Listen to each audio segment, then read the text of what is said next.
ইরানের বিরুদ্ধে সম্ভাব্য সামরিক অভিযানের প্রস্তুতি এবং মধ্যপ্রাচ্যে ক্রমবর্ধমান উত্তেজনার মধ্যে বড় ধরনের এক বিড়ম্বনায় পড়েছে মার্কিন নৌবাহিনীর সর্বাধুনিক রণতরী ইউএসএস জেরাল্ড আর ফোর্ড।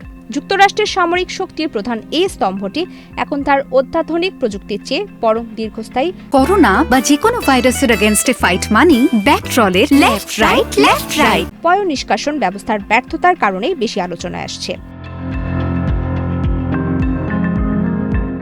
$13 বিলিয়ন ব্যয়ে নির্মিত এই সুপার ক্যারিয়ারটি দীর্ঘ 1 দশক ধরে ত্রুটিপূর্ণ পয়ঃনিষ্কাশন ব্যবস্থার কারণে বিপাকে পড়েছে। বর্তমানে মধ্যপ্রাচ্যে মোতায়েন থাকা এই রণতরীটির ভেতরের স্যানিটেশন ব্যবস্থা ভেঙে পড়ার উপক্রম হয়েছে বলে মার্কিন সংবাদ মাধ্যমগুলো খবর দিয়েছে। 2017 সালে যখন এই রণতরী চালু হয় তখন এতে পানি সাশ্রয়ের জন্য ক্রুজ শিপের আদলে আধুনিক ভ্যাকুয়াম বেস সিস্টেম যুক্ত করা হয়েছিল। তবে 4600-র বেশি নাবিকের ব্যবহারের জন্য এই সিস্টেমের সরু পাইপগুলো মোটেও উপযুক্ত নয়। নেভি টাইমসের তথ্য মতে পাইপ জ্যাম হওয়ার ফলে প্রতিদিন গড়ে অন্তত একবার মেরামত করতে হচ্ছে। এর আগে ফোর্বস জানিয়েছিল এই পাইপলাইন পরিষ্কারের প্রতিটি অ্যাসিড ফ্লাশের খরচ হয় প্রায় $4 লাখ।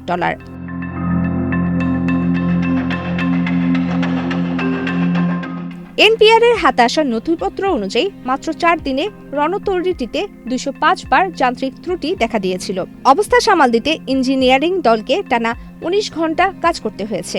2025 সালে অন্তত 32 বার বাইরে থেকে বিশেষজ্ঞ দল ডেকে পাঠাতে হয়েছে।